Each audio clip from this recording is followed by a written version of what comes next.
A Ilha Perdida. Capítulo 1. Na fazenda do padrinho, perto de Taubaté, onde Vera e Lúcia gostavam de passear as férias, corre o rio Paraíba. Rio imenso, silencioso e de águas barrentas. Ao atravessar a fazenda, ele fazia uma grande curva para a direita e desaparecia atrás da mata. Mas subindo-se ao morro mais alto da fazenda, tornava-se a avistá-lo, dá uns 2 quilômetros de distância, e nesse lugar, bem no meio do rio, via-se uma ilha que, mesmo perdida entre águas barrentas voluminosas, Kiko e Oscar, os dois filhos do padrinho, ficavam horas inteiras sentados no alto do morro e conversando a respeito da ilha. Quem viria lá? Seria habitada? Teria algum bicho escondido? Na mata, assim a distância parecia cheia de mistérios. Sob as copas altíssimas das árvores, e as árvores eram tão juntas umas das outras, que dava a impressão de que não poderia caminhar entre elas. Oscar suspirava e dizia: "Se algum dia eu puder ver a ilha de perto, vou mesmo." Kiko perguntava: "Não tem medo? E se tiver alguma onça morando lá?" "Onça? Não pode ter onça. Como é que a onça vai parar lá no meio do rio?" "Nadando. Ouvi dizer que a onça nada muito bem." Oscar respondia pensativo: "Pode ser, todos os bichos sabem nadar, só a gente que precisa aprender. Mas eu queria ver o que há na ilha." Falam tanta coisa e ficavam olhando a ilha perdida. Se falavam com o pai, este prometia: "Quando forem mais velhos, faremos uma excursão à ilha. Arranjaremos canoas apropriadas e iremos até lá." Os dois meninos chegavam muitas vezes a sonhar com a ilha. Por ocasião de umas férias, justamente em fins de novembro, chegaram à fazenda Henrique e Eduardo, os dois primos mais velhos de Oscar e Kiko. Eram dois meninos de 12 e 14 anos, fortes e valentes. Montavam muito bem e sabiam nadar. Logo nos primeiros dias, percorreram sozinhos grande parte da fazenda, subiram e desceram morros, andaram por toda parte, e ao verem um riozinho onde Vera e Lúcia tinham ido pescar, uma vez com padrinho, apelidaram-no de Filho do Paraíba. Madrinha avisava: Vocês não devem andar tão longe de casa. De repente, não sabem mais voltar e se perdem por aí." Eles riam-se e diziam que não havia perigo, continuavam a dar grandes passeios. E quando ouviu o sino dar badaladas, tratavam de voltar depressa. No terraço da casa havia um grande sino que padrinho costumava tocar todas as manhãs, dizer que era para acordar os dorminhocos. Mas quando o Henrique e Eduardo demoravam um pouco mais nas caminhadas, padrinho tocava 3 badaladas, conforme haviam combinado, e eles já sabiam que deviam regressar. Uma tarde, os quatro meninos ficaram no alto do morro, olhando a ilha perdida, como seria bom se tivessem uma canoa e pudessem ir lá, o que havia na ilha. Eduardo, de espírito mais prático, foi logo dizendo: "Que pode haver lá? Árvores, cepos, ninhos de passarinhos." Henrique, com a mão no queixo, olhava pensativo em direção da ilha, pois disse: "Vou ver se arranjo uma canoa por aí, nem que seja emprestada ou alugada. Impossível que ninguém tenha uma canoa. Eu sei remar, aprendi em Santo Amaro com os primos." Os olhos de Kiko brilharam de contentamento. "Você Você sabe mesmo remar? Oscar disse uma frase que esfriou o entusiasmo de todos. Nem pense nisso, papai não deixa. Já pedi muitas vezes e ele não deixa. Continuaram a olhar o rio. Henrique perguntou: por que chamo de Ilha Perdida? Kiko explicou: ninguém sabe direito, de certo, porque parece mesmo perdida. No meio do rio, quando viemos pra cá, já a chamavam assim. O Bento disse que uma vez morava gente lá, mas eu não acredito. Acho que é boato, mas os moradores daqui dizem isso. Os primos ficaram mais interessados. Quem mora lá? Será possível? Chame o Bento para perguntar. Bento era o filho da cozinheira Eufrosina. Kiko e Oscar continuaram a gritar com toda a força: Bento, ô Bento, Bento, vem cá. Já ouviram uma voz lá embaixo do morro respondendo: já vou. Bento estava recolhendo os bezerrinhos do pasto. Quando acabou o serviço, subiu o morro bem devagar, cansado e suarento, mastigando um capim. Encontrou os 4 meninos sentados no chão e conversando a respeito do rio. Henrique perguntou: Bento, você sabe se mora gente lá naquela ilha? Bento olhou em direção à ilha e coçou a testa. Há muito tempo ouvi dizer que morava lá um homem. Ruim, mas nunca vi nada ser verdade. Eduardo levantou-se e jogou mais perto de Bento. Você nunca viu mesmo nada? Nenhum sinal de que a gente lá? Bento hesitou. Olhou o chão, tirou o capim da boca e falou: para dizer a verdade, um dia eu vi uma coisa lá. Os 4 olharam. Kiko pediu: o que foi? Conte, conte. Viu uma fumacinha saindo do meio daquelas árvores mais altas lá bem à direita. Está vendo? Naquele lugarzinho vi uma vez sair uma fumaça. Só uma vez? Veja se lembra, Bento. Só uma vez. Mas era uma fumacinha comprida que ia subindo, subindo até as nuvens. Oscar perguntou: e você não teve vontade de ir ver o que era? Eu ainda era pequeno, nem pensei nisso. Vocês nesse tempo ainda estavam em São Paulo. Não tinham vindo para cá. Kiko disse: e por que nos contou isso antes? Bento respondeu: ué, ninguém nunca perguntou. Agora perguntaram e respondi. Desse dia em diante, Henrique e Eduardo não falaram mais na ilha, mas não pensavam em outra coisa. Durante o dia, passeavam pelas margens do rio, explorando todos os recantos ali de perto, quando Kiko e Oscar convidavam os primos para irem do, para irem até o riozinho que eles, mas não achavam graça, não gostavam do filhote do Paraíba, achavam insignificante aquele riozinho sapeca que dava 1000 voltas até ser engolido pelo grande rio.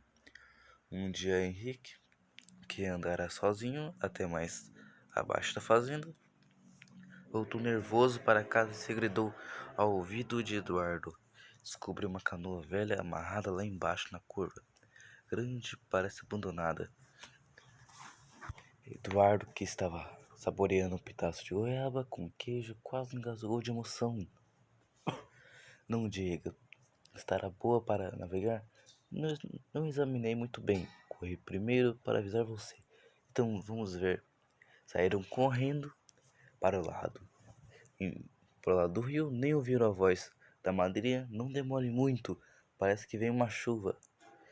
Pulando moitas, se desviando-se dos galhos, dos arbustos, subindo e descendo barrancos, os 2 meninos foram ver a canoa amarrada. Na margem do rio, Eduardo foi dizendo pelo caminho: não conte a ninguém a história da canoa.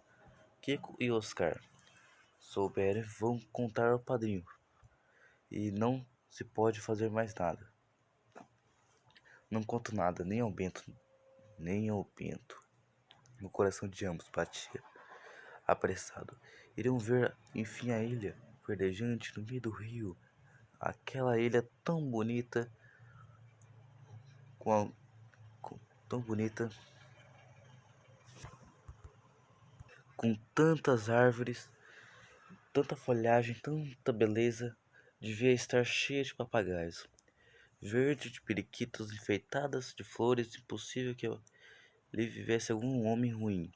Homens ruins não vivem em lugares bonitos como aquele. Quando chegaram ao lado da canoa, ficaram extasiados, imaginando, imaginando o passeio que dariam até a ilha. Eduardo observou: está bem velha. Henrique é capaz de encher de água. Qual? Replicou Henrique. Eu acho que está bem boa. A gente pode calafetar os lugares onde está estragada. Inclinaram-se e começaram a olhar o fundo da canoa.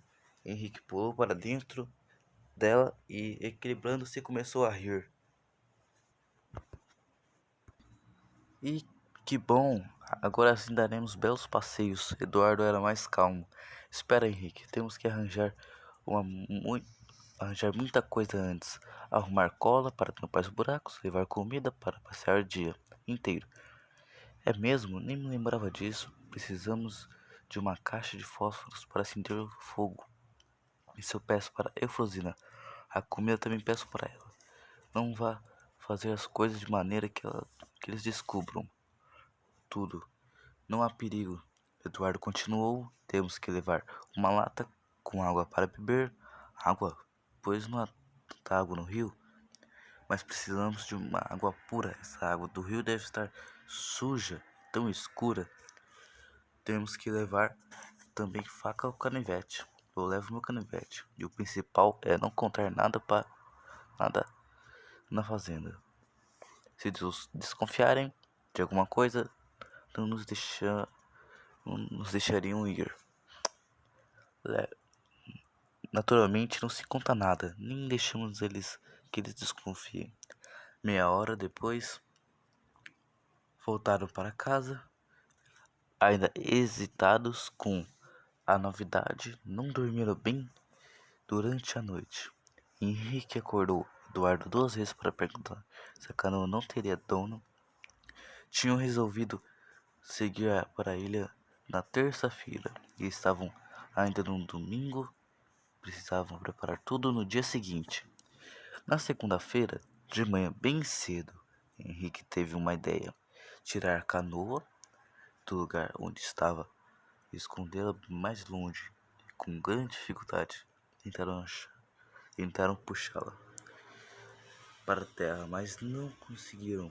Então resolveram cortar muitos galhos de árvore e cobriram-na para que ninguém encontrasse. Foram depois falar com o Nhoquim, o homem que lidava com as vacas. No estábulo, ele estava limpando as unhas com a ponta do facão. Nhoquim, viemos viemos pedir um favor ao senhor. Ele enfiou o facão no cinto de couro. O que é que está querendo? Henrique foi dizendo. Uma corda dessas. Uma corda dessas com que o senhor amarrava bezerros. Gentes, para que querem uma corda? Eduardo piscou para Henrique e que falou que queremos um balanço numa árvore de pomar. Joaquim observou, só falando com o patrão. Não posso dar corda assim, nem mais nem menos, mais nem menos. Eduardo pediu. Ora, Nhoque, faça esse favor. Não precisa ser corda muito nova, uma velha mesmo serve. A gente emenda os pedaços ruins. Paciente, Nhoque. Tornou a tirar o facão do cinto, piscou, fumou bem miudinho para tirar o cigarro de palha e enrolou enquanto ouvia as súplicas dos dois meninos. Depois disse: se não se importam que a corda seja velha, levem essa que está na cerca. Para alguma ela serve. muito obrigado. Para alguma coisa ela serve, muito obrigado. Nhoquinho, muito obrigado. A corda estava arranjada durante a noite. Havia lembrado que para tapar os buracos da canoa era preciso estopa e pinche. Muitas vezes visto a lata de piche encostada num canto da casa, servia para passar no terreiro onde espalhavam o café. Mas onde arranjar um pedaço de estopa foram à cozinha. A Frosina estava preparando almoço. Henrique falou primeiro: Frosina, você tem um pedaço de estopa velha? É para enrolar uma veca muito bonita que encontramos na beira do rio. Frosina voltou, se despejou na palma da mão um pouco do caldo que estava mexendo e provou, estalando a língua. Para embrulhar a venca não precisa estopa. Espera aí, te dou um pedaço de pano velho. Eduardo olhou para Henrique e Frosina tornou a provar o caldo e estalar a língua. Eduardo falou, resoluto. Queremos estopa, mesmo. Senão não serve. Será que você não arranja de algum saco velho? Ela perguntou. Não será para alguma coisa, para alguma reinação. Vejam lá. Que ideia. Frosina. Só depois do almoço agora estou ocupada. Mas onde estão os sacos velhos? Diga só. Vão ver na despensa, agora estou ocupada. Que meninos terríveis. Os dois correram para a despensa, tiraram um grande pedaço de estopa, levaram para a beira do rio e esconderam-no lá. Só depois do almoço foram tapar os buracos da canoa. Calafetaram tudo muito bem e passaram piche por cima. Havia 2 remos, mais um que estava quebrado. Henrique remendou-se como pôde, passar a tarde toda nesse serviço. Depois de terem coberto a canoa com galhos de árvore, voltaram para casa entusiasmados com o trabalho que julgavam feito com tanta perfeição. Durante o jantar, pediram licença aos padrinhos para no dia seguinte visitarem o fazendeiro. Vizinho era um velho que morava a alguns quilômetros de distância. Costumavam ir lá de vez em ir lá de quando em quando. O padrinho perguntou se queria ir ao cavalo. Eduardo corou e respondeu que iria mesmo a pé. Queriam fazer uma excursão, pediam alguns ovos cozidos para comerem no caminho. Madrinha deu a ordem à Efrosina para no dia seguinte, bem cedo, preparar um leve almoço para os meninos. Kiko e Oscar pediram para ir também, mas Madrinha disse que não, era muito longe, iriam a cavalo num outro dia. Quando se recolheram ao 4, Eduardo estava sentindo remorso por enganar os padrinhos. Falou a Henrique: quem sabe é melhor contar tudo ao padrinho. Estamos pregando tantas mentiras, eles podem ficar aflitos quando souberem a verdade. Henrique riu-se. Será que você está com medo? Sairemos bem cedo e voltaremos à tarde. Eles nem saberão de nada. Contaremos depois que voltarmos. E é questão de algumas horas. Apenas se está com medo, não vá. Sei rimar muito bem. Vou sozinho. Eduardo não respondeu e tratou de dormir. Mas nenhum dos dois dormiram. Naquela noite levantaram de madrugada e foram à cozinha. Lá estava Frosina preparando almoço para eles levarem: linguiça frita, ovos cozidos, pão, queijo e laranjada. Frosina fez um grande pacote e deu-lhes também uma garrafa de água. Despediram-se da Boa Preta e desceram o morro em direção ao rio.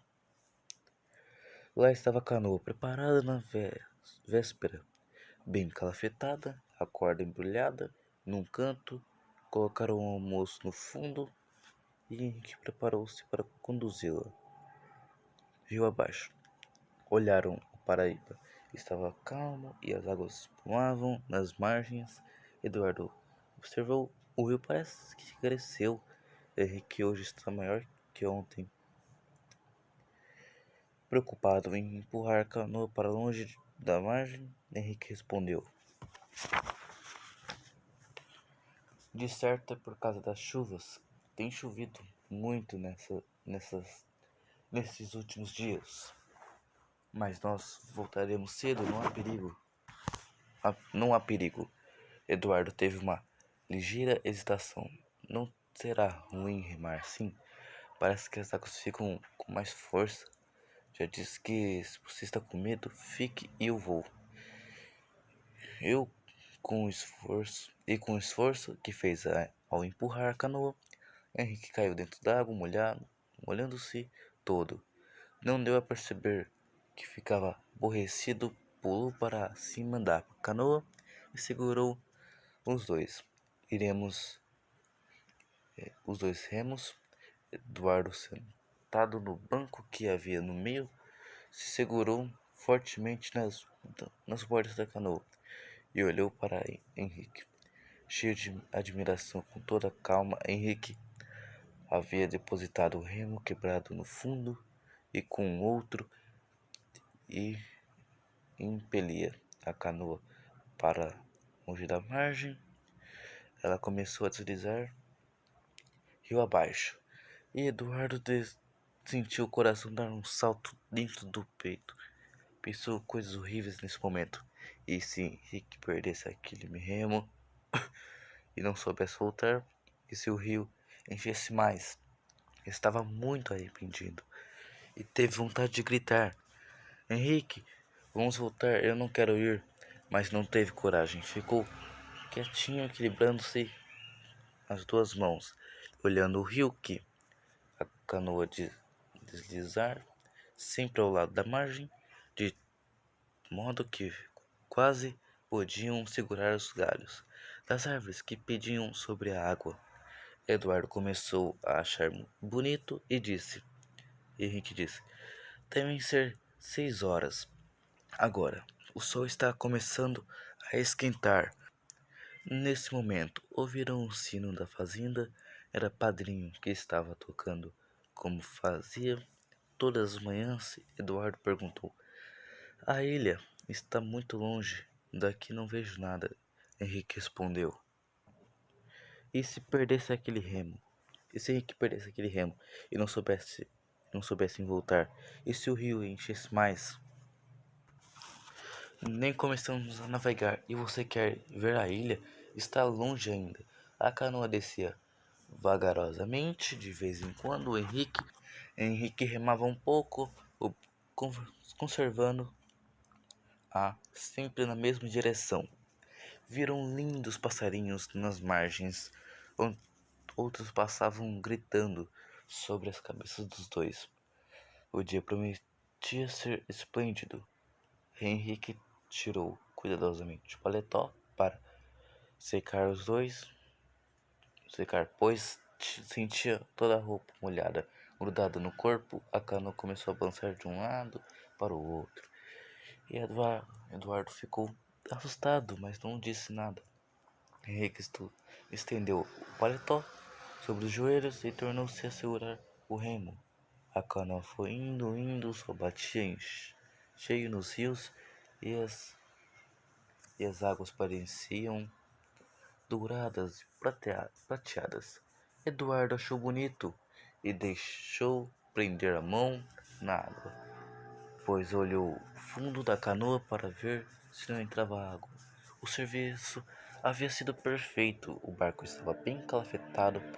Satisfeito, olhou a outra margem, mas não havia nem água. De vez em quando, algum pássaro passava lá no alto, sobre suas cabeças, procurou ver a casa da fazenda. Tudo havia ficado para trás. Não havia nem sombra de habitação, e a ilha devia estar longe ainda. Só o rio de águas barrentas e a canoa descendo devagar. Ainda só o rio de umas águas barrentas. Henrique começou a assobiar, despreocupado, para mostrar que também não tinha medo. Eduardo subiu, acompanhando o Henrique. Depois tomou um pouco d'água da garrafa, dizendo que estava com sede, apesar da fome que sentiam. Resolveram esperar e almoçar na ilha. Nem sequer abriram o pacote. Resolveram esperar e almoçar na ilha. Nem sequer abriram o pacote. Abriram o pacote do almoço. A canoa foi descendo o rio, seguindo os cursos das águas. Viraram árvores enormes, flores roxas e vermelhas sobressaindo no verde da folhagem. Olhavam sempre para uma e outra margem, à procura de gente ou casas, mas só haviam água e árvores. Depois de algumas horas, avistaram a ilha. Eduardo foi o primeiro a divisá-la e deu um grito de satisfação. Henrique, veja, é a ilha! Ficou de pé na canoa, mas quase caiu e quase fez a canoa virar. Sentou-se assustado. Henrique abriu a boca com admiração. Lá estava ela, toda verde e bonita, bem no meio do rio. Árvores frondosas dominavam. Foram se aproximando cada vez mais, mudos de espanto e alegria. Com o remo entre as mãos, Henrique empurrava a canoa em direção à ilha. A canoa parecia querer descer o rio abaixo, porque as águas tinham muito impetuosidade. Afinal, Henrique conseguiu fazê-las aproximar-se da terra. Com um suspiro de satisfação, os dois meninos pularam para fora da canoa, afundando os pés na lama das margens. Capítulo 1 terminado. A Ilha Perdida. Segundo capítulo, na ilha. Foi com verdadeira emoção que os dois meninos puseram o pé em terra e estavam afinal na celebre ilha. Tudo fora tão fácil, pensou Eduardo e Henrique. Era tão bom remar. Não deviam arrepender-se da mentira pregada aos padrinhos. Que dia divertido e alegre! Iriam passear ali. Apressadamente tratou-se de auxiliar Henrique. A primeira coisa que fez ao tirar as cordas foi cair dentro da água e molhar-se todo. Ficou tão lameado, mas começou a rir, dizendo do que tiraria a roupa logo mais e o sol a secaria. Em 2 minutos, com alguma dificuldade, puxaram a canoa o mais perto possível da terra e amarraram-na a uma árvore próxima com a corda que Nhoquinho lhes havia emprestado. Eduardo lembrou-se: vamos amarrar bem forte, Henrique. Se a corda arrebentar, estamos perdidos, porque a canoa vai por água abaixo. Dando 2 nós, Henrique respondeu: Você tem cada ideia. A corda não é tão velha assim. Resistente, perfeita. Veja, examinaremos para ver se a canoa estava bem segura. Tiraram o almoço e a garrafa de água e puseram tudo em terra firme. Depois começaram a olhar à volta e a caminhar explorando o terreno. Havia arbustos e moitas que eles foram cortando com a faca que haviam trazido. As árvores mais altas, já avistadas de longe, ficavam no interior da ilha. Abriram caminho por entre as moitas e foram andando, levavam o almoço e a garrafa de água. Mas não pensavam em comer. Tão entusiasmados se sentiam quando o padrinho soubesse. Havia de admirar a coragem deles. e que Oscar ficaram com tanta inveja, foram andando e chegaram a uma clareira. No meio da mata, Eduardo propôs: vamos descansar aqui? Minha roupa está tão molhada que gruda no corpo. Resolveram então tirar as calças e estendê-las. O sol que passava por entre os galhos era suficiente para secá-las. Assim fizeram, estenderam as calças e os paletós, depois as camisas, depois os sapatos e as meias. Enquanto esperavam que as roupas secassem, abriram o pacote do almoço e comeram a linguiça com o pão e os ovos cozidos. Tomaram água. Henrique resolveu subir na árvore mais alta para ver o que se avistava lá de cima, mas resistiu ao meio do tronco e desceu dizendo que preferia esperar a roupa secar. Não podia subir só de cuecas, porque os galhos machucavam. Esperaram cerca de meia hora, depois vestiram as roupas ainda úmidas e continuaram a exploração. Subiram nas árvores, cortaram cipos, descobriram frutas que nunca haviam visto antes. De vez em quando Henrique perguntava: será mesmo habitada esta ilha? Vamos ver se encontramos algum sinal de gente. Qual? O quê? Respondia Eduardo. Quem há, quem há de morar aqui neste mato? Só bichos. E trincava com uma fruta entre os dentes para ver se que o gosto tinha. Para ver se que gosto tinha. Henrique avisava: não coma qualquer fruta. Pode ser venenosa, por mais que observa. Assim, não encontraram sinal de habitação. Depois de caminhar durante algumas horas, viram serelepes pulando nos galhos mais altos. Os bichinhos olhavam para os dois meninos com olhos muito vivos. Davam grandes pulos e desapareciam entre as folhagens. Eduardo e Henrique acharam graça e começaram a assobiar para chamar a atenção dos serelepes. Às vezes ouviam o ruflar de asas sobre suas cabeças. Deviam ser pássaros que, assustados com a presença dos dois, deixavam seus ninhos e voavam mais diante.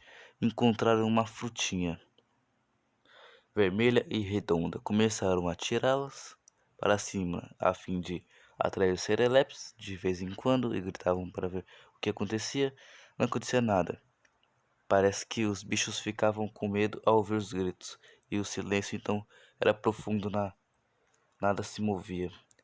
Entre as folhas, Eduardo carregava a garrafa com água e os restos do almoço. Encontraram uma nascente e a água era tão pura que tornaram a encher a garrafa. Quando cansaram de andar, Henrique propôs: vamos voltar ao lugar onde deixamos a canoa? Acho que já é hora de voltarmos para casa. É pena ter de voltar, Eduardo respondeu. Está tão bonito o nosso passeio. Por mim ficaria mais tempo. Henrique retornou a falar. Pode ficar tarde demais, Eduardo. Estamos longe do lugar onde desembarcamos. Andamos mais de uma hora sem parar. Então vamos voltar. Cada um tomou um gole de água e depois iniciaram a caminhada. De regresso, mas quem disse de encontrar o caminho? Eduardo dizia que era a direita, Henrique afirmava que era a esquerda. Ficaram assim discutindo durante uns instantes, depois resolveram caminhar para a direita. Andaram uma meia hora e não acharam o caminho por onde haviam passado. Henrique disse: devemos seguir. Vamos voltar outra vez? Eduardo espantou-se. Nem sei mais onde fica a direita e a esquerda. Onde é a esquerda? É por aqui, Eduardo disse. Eu me lembro que cortei uns galhos desta árvore com o meu canivete. Vamos ver. A árvore parecia a mesma, mas não havia nem sinal de cortes de canivete. Henrique falou: você sonhou, nós não passamos por aqui. Foi por outro lugar. Passamos, disse Eduardo. Juro que passamos. Foi que paramos para ver os serelepes pela primeira vez. Que absurdo, disse Henrique. tenho certeza que não foi aqui. Aqui há frutinhas vermelhas. E naquele lugar onde paramos não havia. Você está enganadíssimo. Onde estão os cortes de canivete que você fez? Eduardo passou a mão pela testa. É que eu não estou entendendo. Parece que foi aqui, mas não os vejo. Começaram a ficar inquietos. Pararam um pouco a escuta. Apenas ouviam um ruído do rio que corria em redor da ilha. Resolveram andar à esquerda entre cipos e galhos de espinhos. Foram abrindo caminho dentro da mataria. O rio parecia cada vez mais perto, mas nunca chegava até ele. Eduardo disse de repente: Vamos parar para escutar. Pelo barulho do rio, saberemos onde estamos. Ficaram imóveis. Uns instantes se ouviram o ruído do rio. Correram sem parar. Depois ouviram galhos que estavam perto deles. Eduardo segurou o braço de Henrique. O que será? Você não ouviu o barulho de galhos quebrados? Não é nada, disse Henrique. É o vento. Continuaram a andar. Quanto mais se aproximavam do rio, Quietar-se olhou para cima para calcular as horas. Viu as copas das árvores, o céu muito azul e nada de sol. Levou um susto. O sol já desaparecerá? Desaparecerá? Já sumiu? Então era tarde. Devia ser noite. Voltou-se para Eduardo, a voz um pouco aflita. Impossível que seja muito tarde, mas parece que o sol já está sumindo. Eduardo perguntou: Pois você não tem relógio? Veja que horas são. Eduardo, então, Henrique, contou que o relógio parava nas 8 horas e não entrava no maquinismo. Não quiserá contar antes para não alarmar o irmão. Eduardo assustou-se, então vamos tratar de voltar. Pode ser quase noite. Você devia ter me contado isso antes de descobrir esse caminho de qualquer jeito. Mas não encontravam caminho. Se andavam para frente, entravam cada vez mais na mata. Se entravam para a direita ou para a esquerda, a mesma coisa. De que lado estaria a canoa? Começaram a ficar aflitos. Mas um não dizia nada ao outro. Andavam para diante e para trás, sem acertar o caminho. De repente perceberam que não era ilusão. A noite vinha caindo rapidamente. O que seria deles, sozinhos naquela ilha? E o que pensariam? Padrinho e madrinha não os vendo voltar da fazenda vizinha, Henrique murmurou: Que situação a nossa, vamos ter calma e procurar com calma. Eduardo não respondeu e começou a andar para frente, como se tivesse certeza de haver encontrado o caminho certo. Henrique seguiu, um pouco desanimado. Estavam cansados e suados, enxugavam os rostos com os lenços, tomavam um gole de água e continuavam a andar. Os espinhos de alguns galhos batiam nos rostos de ambos, mas eles não se importavam. Tão preocupados em encontrar a canoa, não pensavam em outra coisa.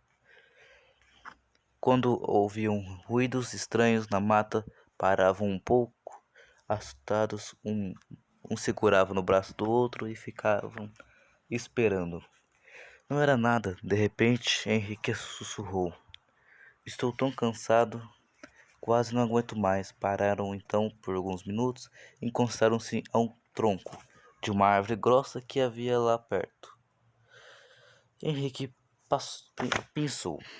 Não passou o lenço outra vez nas faces e no rosto. Pediu: Dá um pouco de água. Henrique virou a garrafa para baixo. Estava vazia, sem uma gota sequer. Henrique suspirou e quis fazer-se forte. Não faz mal. Quando encontramos o rio, bebo bastante água. Olharam outra vez para cima, procurando o sol. Havia desaparecido. A claridade estava sumindo entre a folhagem breve seria noite cerrada. Que fazer? Ficaram escutando durante alguns minutos para ver se percebiam o ruído do rio. Era cada vez mais forte, mas de que lado estaria? O rio parecia roncar, um ronco forte que não tiveram antes. Eduardo perguntou com uma voz trêmula: será que vamos dormir nesta mata? Henrique fingiu-se muito animado.